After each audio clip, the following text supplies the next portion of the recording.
Now, with the background of everything that we've gone through, Daniel 2 and Daniel 7, I want to go to Daniel 8. And you're going to quickly see that Daniel 8, though using different symbols, covers much of what we have already studied, but with a different emphasis, adding and enriching what we've already seen. Now, just as in Daniel 2 and in Daniel 7, Daniel 8 is divided into two main sections. It's a supernatural revelation, in this case a vision, followed by an explanation of the vision. And Daniel 8 starts out like this, simple enough. Okay? Daniel 8:1.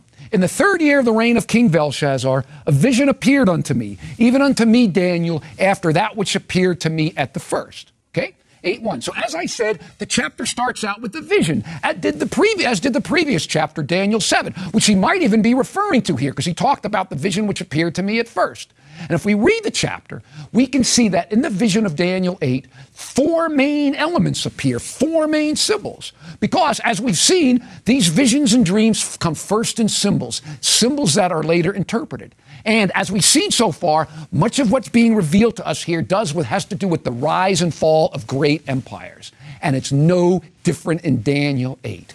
In the vision, Daniel 8, Daniel is first shown a ram. Then I lifted up my eyes and saw, behold, there stood before the river a ram. Okay, simple enough. He sees a ram. What next? And as I was considering, behold, a he-goat. Okay, after the ram, he sees a goat. What next? Daniel 8:9. And out of one of them came forth a little horn. So what comes next is a little horn power. After describing in detail, a lot more detail than given to any of the other powers, the activity of this little horn, the vision itself ends with this verse. Look at this verse. And he said unto me, unto 2,300 days, then shall the sanctuary be cleansed.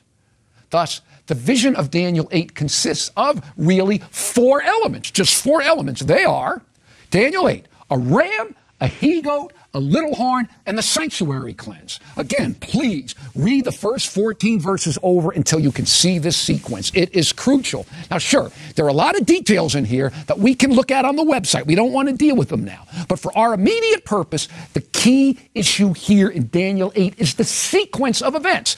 Catch this. A ram, a goat, a little horn, and the sanctuary cleanse. This has to be seen and understood for this prophecy to make sense. And fortunately, it's all pretty clear, cut and dry. A ram, goat, little horn, sanctuary cleansed. Okay, boom. Now, just as we saw in Daniel 2 and Daniel 7, this dream or vision, this is symbolic. Daniel 8's not about a ram and a goat and a little horn any more than Daniel 7 was about winged lions and leopards and so on. Or Daniel was really about a statue made of iron and clay in the feet. These are symbols, symbols of something greater than themselves. What then is Daniel 8 about? Well, as in Daniel 2 and Daniel 7, an explanation follows. What does it say? Well, the angel Gabriel comes in Daniel 8 and gives him an explanation of most of what followed. Now notice what Gabriel explained. He explains most, but not all of the vision. I'm going to hammer that in ad nauseum. What do we have? Gabriel comes and says, the ram which thou sawest having 2 horns are the kings of Media and Persia. Huh? Media and Persia? Didn't we come across that empire already? Of course, we did in both Daniel 2 and Daniel 7. And what do you know? Media Persia appears again in Daniel 8, only there's no guesswork. It is named. Gabriel comes right out and names the kingdom himself. Now, the logical question is, where is Babylon? Which we saw in Daniel 2 and Daniel 7. Daniel 8, however, skips Babylon and starts with Media Persia. Now, why would it do that? Well, let me give you the short answer. It has to do with the dating of the vision, which was near the end of the Babylonian Empire. I imagine that the Lord wanted to focus on the kingdoms that would follow and not waste time on Babylon, which was soon to be kaput and pass from the scene anyway. Okay, so the point is, we start out with Media Persia named for us, okay? What comes next? What was the goat, the next animal in the vision? And the rough goat is the king of Greece. Greece? What do you know? The same power that we saw in both Daniel 7 and in Daniel 2. So what do we have? So far then, between Daniel 2, Daniel 7, and Daniel 8, we have Babylon, which was named in Daniel 2, then Media Persia, and then Greece, both of which named for us as well. So we've got 3 of the kingdoms named for us, okay? Now there's one more kingdom that arises in Daniel 8, the kingdom that follows Greece. A kingdom that follows Greece. What does Gabriel say? What is that little horn power depicted in the vision itself that arose after the he-goat, which arose after Greece? What was that? What does he say? He says, and a king of fierce countenance shall stand up and shall destroy wonderfully and prosper and shall destroy a persecuting power, the mighty and holy people, but he shall stand up against the prince of princes and he shall be broken without hand. So what do we have but another power, a persecuting power, one that destroys God's people, a power that arises after Greece, but then what? What does the explanation say? What does it say? It will be broken without hand. Without hand. Where did we see that before? A breaking without hand. Of course, it was the vision of Daniel 2, the stone that was cut out without hand that destroyed the statue. That is, it was the supernatural intervention of God at the end of the world. And the amazing thing is, a similar image is used here in Daniel 8 for the end of the little horn power, the final kingdom in the vision. Okay? You watched until, here's Daniel 2:34. You watched while a stone cut out without hands, which struck the image on the feet of iron and clay and broke them in pieces. That was Daniel 2. And then we have the same imagery here. Thus, there's a supernatural ending to the little horn power of Daniel 8, just as there was to the little horn in Daniel 7 and the statue in Daniel 2. Can you see the parallels here? Very closely linked. Now, notice something here crucial with me. This is important. The final power in Daniel 8 arises after Greece and extends to the end of the world where it is supernaturally destroyed. Again, what is the only power that could be? Of course, Rome. Just as in Daniel 2 and Daniel 7, the power that comes up after Greece remains until the end of the world where it's supernaturally destroyed. It's the same power in all three chapters. Rome. In fact, let me share a few thoughts that help nail down this identification even more. Trust me, we'll have more of this on the website, but look at this with me. First, the vision itself, the ram is described as great.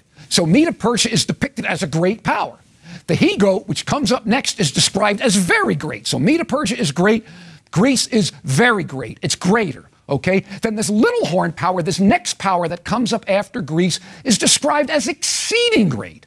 So, whatever the power is that arises after Medo Persia in Greece is greater than them both. Now, folks, you tell me, a power rising after Greece that is greater than either Greece or Medo Persia? What is the only power it could be? Of course, Rome.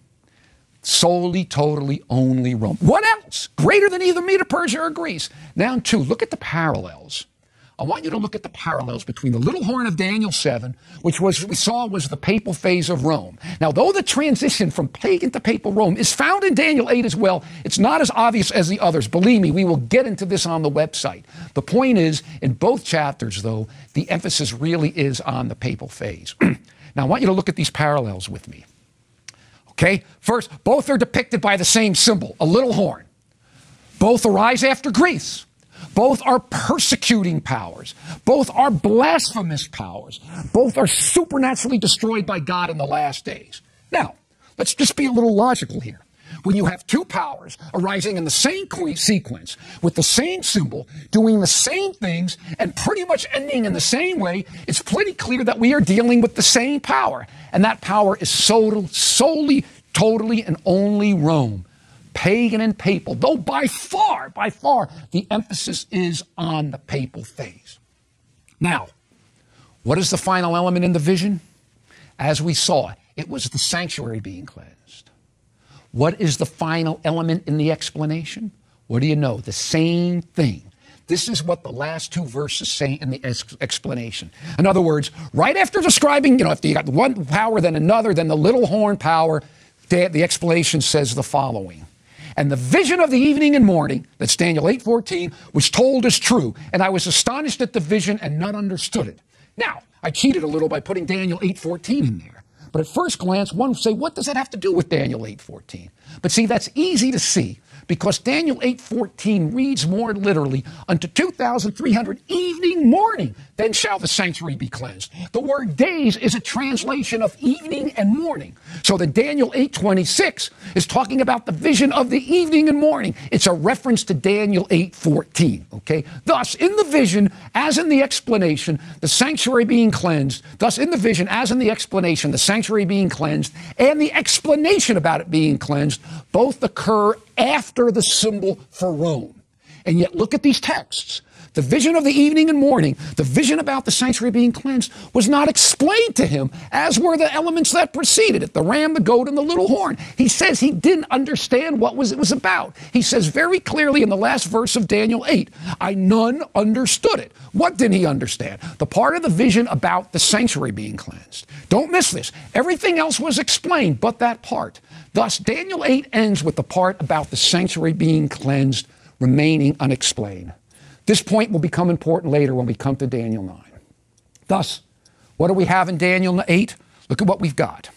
We've got Medo Persia, the ram, the he-goat, Greece, the little horn, pagan and papal Rome, and the sanctuary cleansed. Now, I want you to think about something for a minute here with me. Daniel 8 consists of just 4 elements. The ram, the goat, a little horn, and the sanctuary cleansed. Okay, how much? Study this till you see it. Ram, goat, little horn, sanctuary cleansed. 4 elements, no more. The ram was Medo Persia, a major power of great importance in the history of the world and the history of God's people. Okay, that's the one. Then comes the goat, Greece, a major power of great importance in the history of the world and the history of God's people. Then came the little horn, Rome, which was a major power in the history of the world and in the history of God's people for sure. Okay, now think about this. Of the 4 events, 3 are of major importance in the history of the world and the history of God's people. Now think about this point. If the first 3, Medo Persia, Greece, Rome, are of such significance, what does that automatically tell us about the 4th event, the cleansing of the sanctuary, the event that climaxes the vision? Of course, it tells us that whatever this was, it was of major importance, okay? Climaxing, as it were, the first 3 events. See, I've told people, I don't care what you think about the cleansing of the sanctuary is. Even if you reject what we as Adventists say, it still has to be something of major significance. I mean, Medo Persia was major significance. Greece was major significance. Rome. And then the 4th element, the climactic element, whatever it is, that's got to be of major significance. And as far as I know, Adventists are the only one who give it any significance at all. And what is it that deserves not only to be placed among these major events? What is it that it should climax it? Well, here's what it is. It's the great judgment depicted in Daniel 7 that leads to the end of the world and establishment of God's final kingdom. Is that great enough for you? Let's look at the parallels between the 3 chapters we have studied so far. This is really the point where all that has come before leads to. You must take the time to see these parallels for yourself. If you'll do, you'll have pretty much all that you need to know and understand what's going on here. Look at these parallels here. This is crucial. We've got Babylon in Daniel 2, Babylon in Daniel 7. Same events. As we saw, Babylon's not mentioned in Daniel 8 because it's pretty much soon to fade away. Then we got Medo Persia, Daniel 2, Daniel 7, Daniel 8. Okay? All the same events in the same sequence in perfect parallel. Then comes Greece all the way through. Daniel 2, Daniel 7, Daniel 8, a perfect parallel. Then there's Daniel, as in Daniel 2 is Rome, Daniel 7 is Rome, and Daniel 8 is Rome. Perfect parallel. Then following the chronological and historical sequence that we have in Daniel 7, a great judgment scene that leads to the end of the world. Remember, that came up right after that phase of Rome. And in perfect parallel, and that is in perfect parallel to the cleansing of the sanctuary, which leads to the end of the little horn, as it did in Daniel 7, leads to the end of the world, a demise that comes without hand, just as it was with the stone in Daniel 2, the stone that ended the world as we know it. The point is, folks, study this chart. If you need to stop the video here, study this from your Bible. Let it burn in your brain. See this parallel between Daniel 2, Daniel 7, and Daniel 8. Folks, if this was all that we had, we would have enough to know that the cleansing of the sanctuary in Daniel 8 is the same thing as the heavenly judgment in Daniel 7, and it occurs after the specific time frame of the little horn power and before the second coming of Jesus. Again, we have been given in Daniel 7 our first apocalyptic time prophecy, one rooted in something as firm as world history itself. And it's after this time frame, it's after that specific frame that the judgment occurs. And that judgment is the same thing as the cleansing of the sanctuary. Thus, look at it like this. Medo Persia, you got start out Babylon. Babylon ends in mid-6th century BC. Then you got Medo-Persia, and somewhere 4th century BC. Then Greece until 2nd century BC. Then you've got Rome, pagan and papal Rome, depicted with our first apocalyptic time prophecy, 1260 years, that takes us into the 18th century. If you want specifically 1798, then after that date, you've got a judgment in heaven, which is the same thing as the cleansing of the sanctuary, and it all ends with God establishing his eternal kingdom. Again, God has given us a foundation as solid and immovable and as verifiable as history itself, world history itself. And it's on this incredibly firm foundation of world empires that he has revealed to us this pre-Advent judgment and the general time frame for it. After 1798, but before the second coming of Jesus. Now, we're still not done. We can nail this down even more precisely, which is what I want to do. First, I want you to notice with me something about the 3 chapters that we have studied. Daniel 2 was a dream, and then a complete explanation of the dream. Daniel 7 was a vision, and then a complete explanation of the vision. Daniel 8 was a vision, but then only a partial explanation of the vision. Remember what we saw. The vision about the evening, and the part of the vision about the evening and morning, the 2300 days of verse 14 was not explained. He didn't understand it. Daniel 8, 26 and 27 again. And the vision of the evening and mornings was true. Okay, notice he's emphasizing that it's true. And I was astonished at the vision, but none understood it. He didn't understand the final part of the whole vision, the part about the vision of the 2300 evenings and mornings. So look at this. Daniel 2, you got a dream and a full explanation. Daniel 7, a dream or a vision and a full explanation. Daniel 8, a vision and a partial explanation. Of the 4 elements in Daniel 8, the ram, the goat, the little horn, and the sanctuary being cleansed, only the part about the sanctuary being cleansed. The vision of the evening and morning was not explained.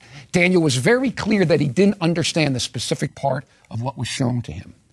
The crucial point is that the last time we see Daniel not having an understanding of anything was in regards to the vision about the cleansing of the sanctuary in Daniel 8:14. That was the only part of the vision in Daniel 8 that was not explained, the only part he did not understand.